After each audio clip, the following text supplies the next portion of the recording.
Bangas.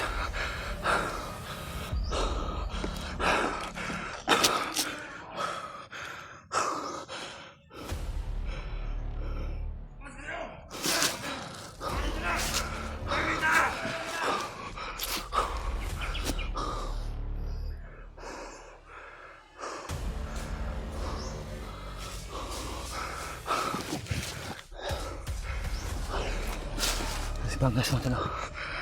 Naambus kami.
Grabe.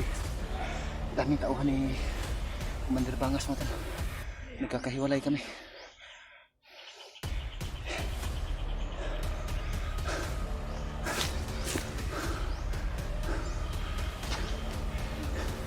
Iwan ko si Pidot kung saan na yun. Si Birigilaw.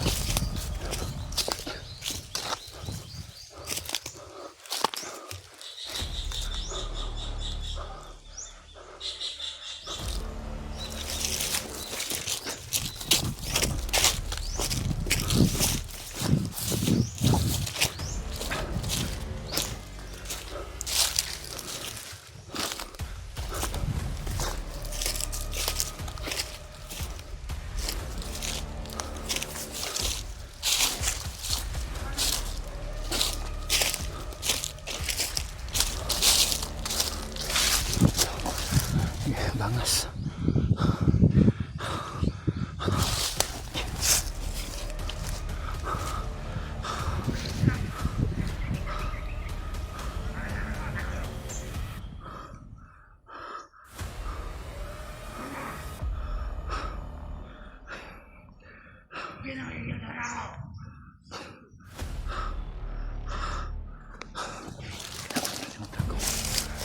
Kasama ko.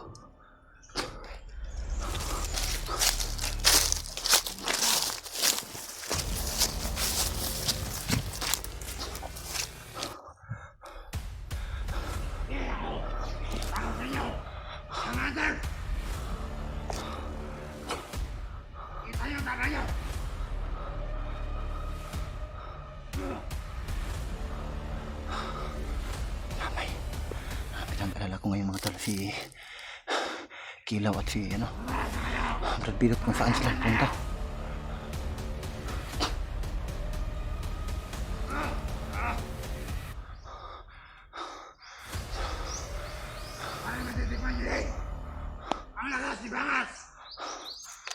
Ngayon ka lang.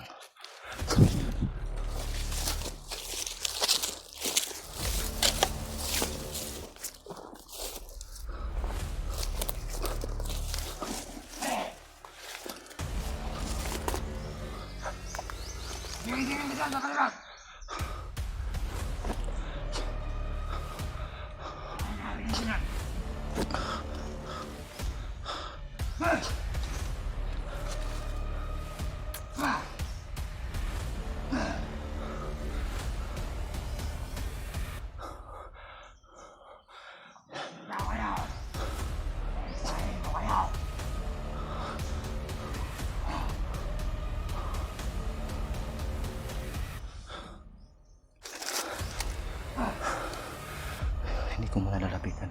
Baka mahulog tayo sa patibong ito. Maraming mga tauhan.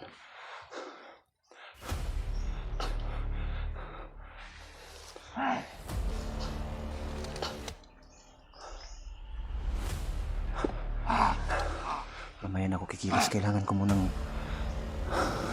hintayin si Kilaw. Alam nyo, ako lang sa inyo. Hindi ako natatakot sa inyo.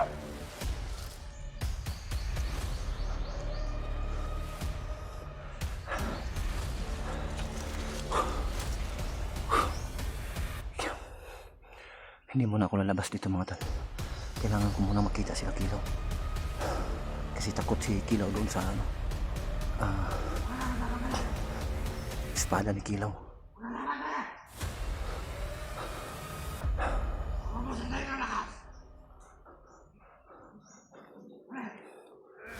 May mga tauhan pa.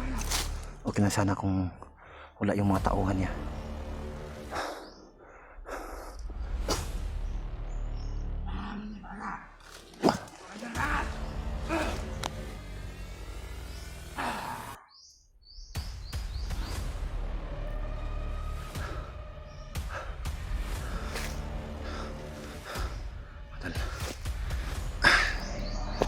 Bakit ngayon pa nangyari sa akin? Grabe, nanghihina na yung katawan ko. Lalong lalo na. Kanina ko pa sana gustong harapin yan. Ang problema ko lang, nanginginig pa yung katawan ko sa sobrang gutom. Halos hindi ko nga itakbo ng maayos yung katawan ko sa gutom. Tapos napapasabak pa ako nito. Di bali na lang siguro kung mapasubo ako nito. Lalabanan ko ito ng harap-harapan.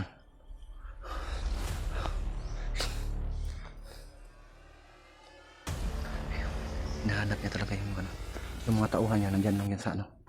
Nandyan lang sa dyan banda yung mga tauhan niya. Nakapwisto. Inuutusan niya yung mga tauhan niya.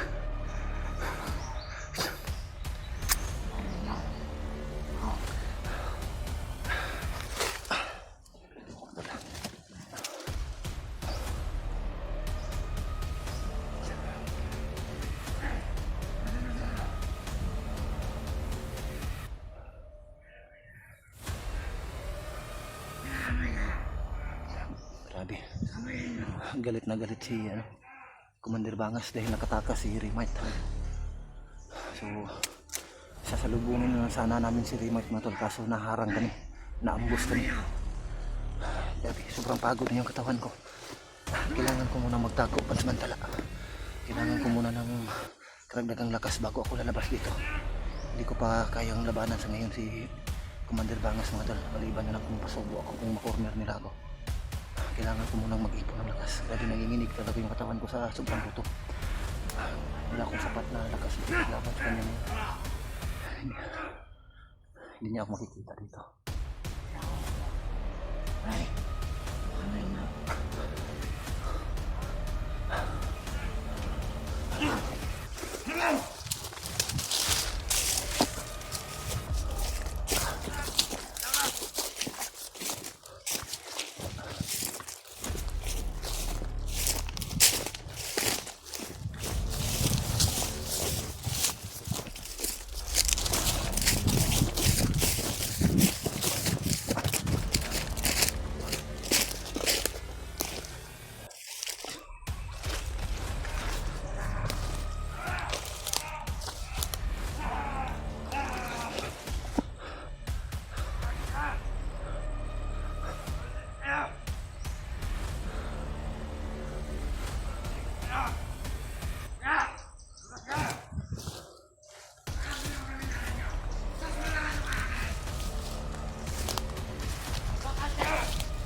hindi lang nakita sa atin nakapagpanggulo ng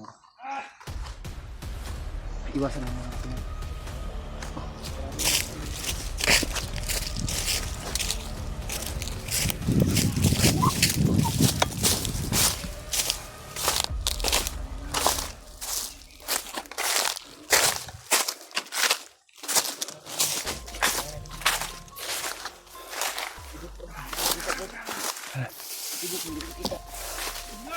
Naanod sa sapa, nahulog. Ha? Nahulog sa sapa. Yung malaking ilog ba? Hindi ko malapitan. May mga nakaabang na sniper doon.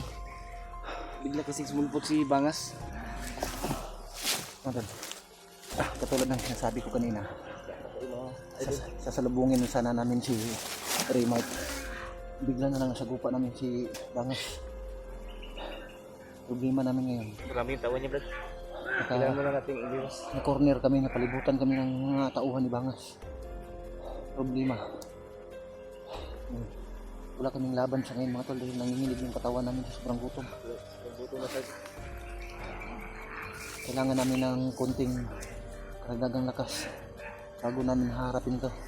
Maliban na lang siguro kung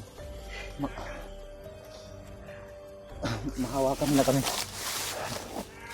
Ito lang yung problema namin. Problema lang namin ngayon si Brad Pilot na hiwalay sa amin. Nakita ko kanina tumalon doon sa sa may ilog. Muntik na siyang tinamaan ng 3 beses ng sniper. Pero nakatalon siya doon sa malaking ilog. Nakatalog siya. Yung sobrang lalim pa naman. Buhay pa kaya yun. Kung hindi ko malapitan. Hindi ko malapitan, Brad. May mga nakaabang. Oh. Hindi naman siguro Mas Brad, nakaakyat sa puno. Kaya nga, Kaya mag-ingat tayo. hindi naman siguro masama na umatras man samantala. Kailangan natin mag-ipon ng lakas. Yan o. Kailangan natin diskarte dito. Tingnan. Ayan. Andito lang ako.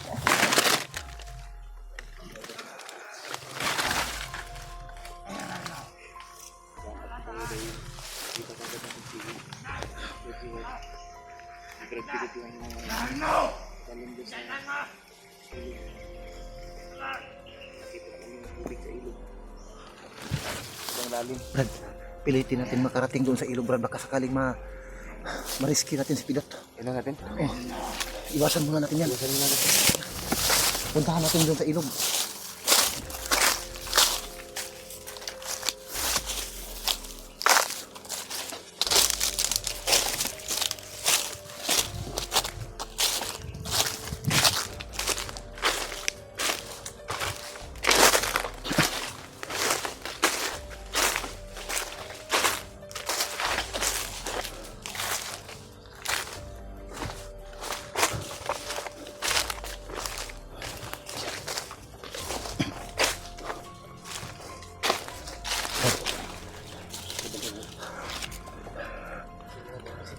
Magmasid na tayo. Natal. Lalo nakita natin doon sa video. Kailangan namin mahanap si Pilot mga tol dahil nanganganib ang buhay ni Pilot. Siya lang sa aming tatlo, siya lang kasi yung napabor doon banda sa may ilog. Bigla kaming inambush. Napatalon ka agad si kung hindi tumalon si kung hindi tumalon si Brad Pilot, Brad, sa ilog, Brad, siguro tamaan yun. Bali yung sanga ng tinamaan ng sniper. Buti na lang nakatalog siya. So yun ang pupuntahan namin ngayon mga tol. Baka sakaling ma-rescue namin si Pilot doon sa may ilog. Pero nagbitaw ng oras siya, no? Bangas na. So Kasi hangin. pinagtataka ko lang ngayon, Brad. Brad, yun mo Brad. Nalakas ang hangin, Brad. Parang nagbitaw siya ng mission. Puntahan natin, Brad. Dandahan tayo, Brad.